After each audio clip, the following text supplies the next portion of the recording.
Most people see to photograph. I photograph to see. A long time ago I discovered you didn't have to see what you were photographing to see what you photographed. I've used photography to compensate for the fact that I was born legally blind, and over the years, because of a retina degeneration problem, I've had to use photography to compensate for ever-diminishing vision. I have less than 5% vision now and barely see more than contrast. So I use photography to bridge the gap. Here you're seeing me photograph Castellan Mountain in Big Bend National Park. Shortly I'll show you how it looks to me once I've manipulated it. But photography can be used as a device for seeing by millions of people who otherwise see the world as a blur. I want to show you some of the techniques I've used over the years, including courses I taught at the Smithsonian's National Portrait Gallery, Hirshhorn Museum, and American Museum of Art. I've also taught Boston Fine Arts Museum and all the way over to Seoul, Korea, where I was the guest of Samsung. I've taught most places in between. Let me show you some of my techniques.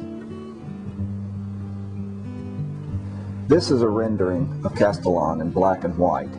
By taking thousands of tones, textures, and hues and reducing them to a few shades of gray between black and white, I can actually see the image much better in detail. This is a color manipulation. By removing some of the information, I can see better what the images actually represent. And I don't mind altering color to get the effect I want, the ability to see the object. This is the way I see it best, reducing it to a sketch. It allows me to see certain details I can't even see with color manipulation. For me, black and white gives the infinite in detail. Now, while I do outdoor shots, most of my pictures are photographs as portraits. Let me show you some of my friends. This is Nicola. The blur you see is an attempt to render the way I see the world. No sharp edges, everything is dull. This will turn into a photograph, which I see better, but also the way I see the best is when this turns into a sketch.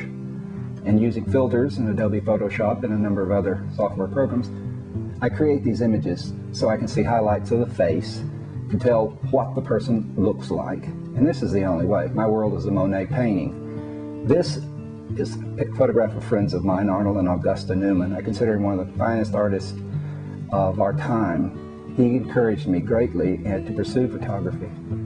This is Marlee Matlin, the winner of a few Emmys and Oscars. She's presenting me with an award for an article written about me by a friend. This is Ipsak Perlman. He and I have served on a number of panels dealing with cultural accessibility to the arts for people with disabilities. This is Al Hirschfeld, one of the greatest caricaturists of the 20th century. He only died recently. He worked for more than 50 years for the New York Times. This is Jose Feliciano. Again, he and I have served on panels dealing with cultural accessibility. He's best known for Feliz Navidad. Great entertainer. My favorite cook, Julia Childs. Again, she and I served on a panel dealing with making kitchens more accessible. And this is a sepia. I use that quite often. This is a friend who is a rancher, a lawman, and a sculptor. And his face was meant to be turned into a sketch. Just blends itself more than any other. Another friend of mine, elderly gentleman that I've known for some time, who makes a great model.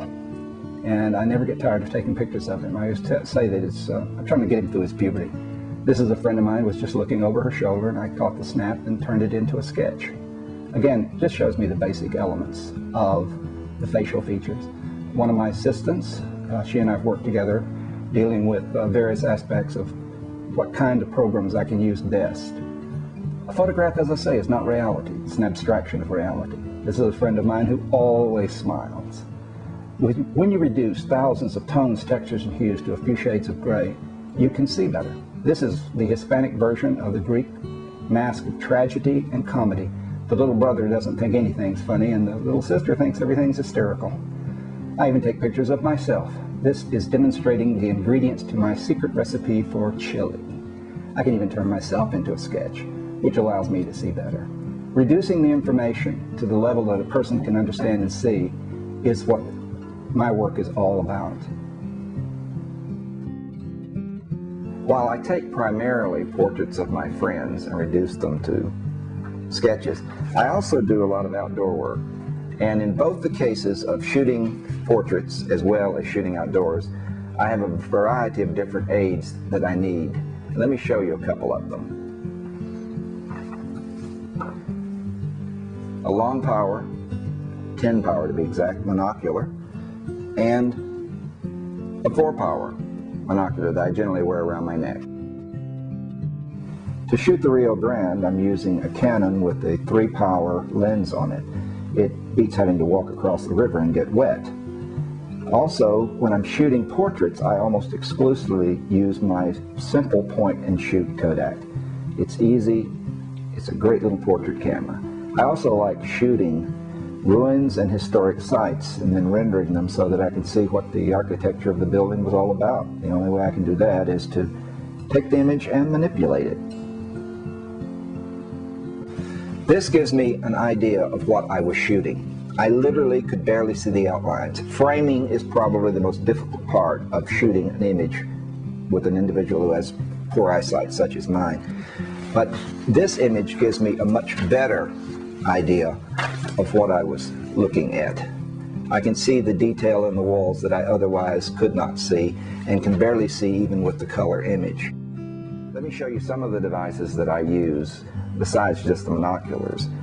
First, we have to take the picture, of course, then we have to get it from the camera into the computer. I have 2 ways of doing that. With the Canon, I simply take the CF chip that holds the pictures, insert them into a small CF chip reader, insert the cable into the back of my computer through the USB port, press in, download the pictures directly. For the Kodak, it comes with its own dock, which allows me to take the camera, open the bottom, insert it onto the dock, and push a button. By doing that, it automatically transfers the pictures to the computer and also recharges the cadmium battery that's in the camera.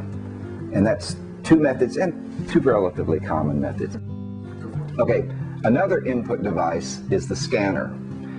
I take photographs that I quite often have made conventionally, and by simply placing them inside the scanner,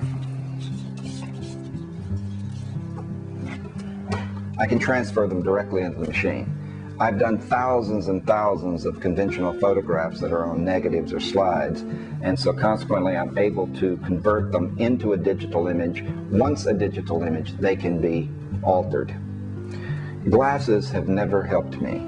Optically, my eyesight wasn't correctable, but recently I did come by a pair of glasses that can be used as, well, probably glass in the Hubble spacecraft. All it allows me to do is to see the keyboard better. Not much better, but a little better. Again, it should be left up to the student what will and will not help them see the screen better. The mobility of the screen, the color of the screen, the contrast of the screen, the ability of the computer to talk, and the modification of the keys all make it possible for almost any student with visual impairment to be able to see well enough to use photography to see a world he's otherwise missing. Modifying the keyboard is extremely important for me. They didn't know how to teach me to type in public school, so I've gone for years without being able to type. Typing is extremely important. But in the manipulation of images, you will use certain keys over and over again. I changed the keyboard by taking a large 24 or 36 point peel-off typeface and plastering it on my machine. Some people prefer black on white, some prefer white on black. Although this is white on black, I generally prefer the black on white. But let the student determine that. Also, very important, the keys I use the most, I've marked with nubs. Small things that you can push out, simply peel the back off and put them down, and they're there. You can touch them. The tactile sense of the keyboard is extremely important to me. This particular computer can also talk, so that helps a lot too. I don't hesitate to use a magnifying lens on my screen, and this allows me to see what I otherwise couldn't see. This is a 15 power 3-lens, Bausch & Lomb magnifying lens. I use whatever it takes to see the screen or hear the screen and to feel the keyboard. It's important that the student determine what they can and cannot see. They must determine what is the easiest for them to do. So, simple modification of the keyboard, a computer that can talk, make large type, can do anything that most computers can do. These are some of the devices that help me manipulate my images and to use the computer in other ways too.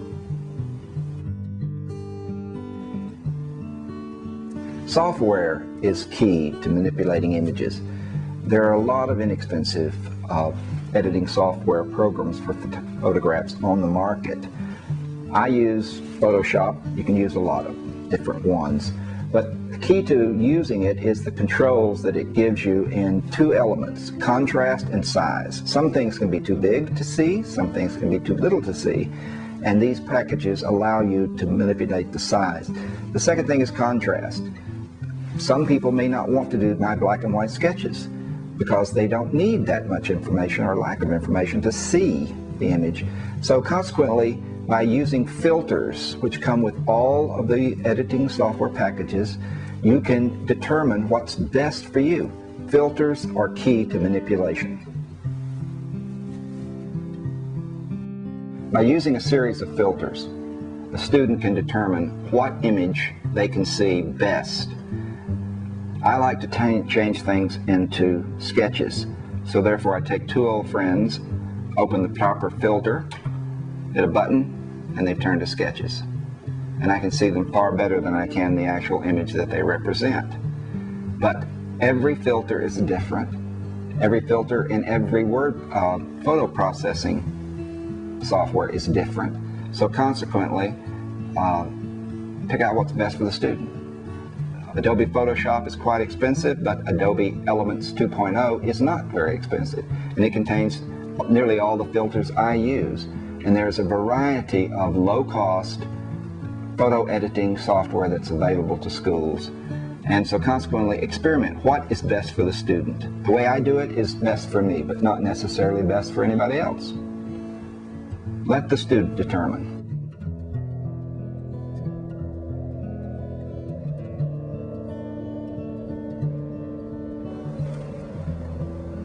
I've tried to show you just the way I do it, and the way I do it may not be right for anybody else.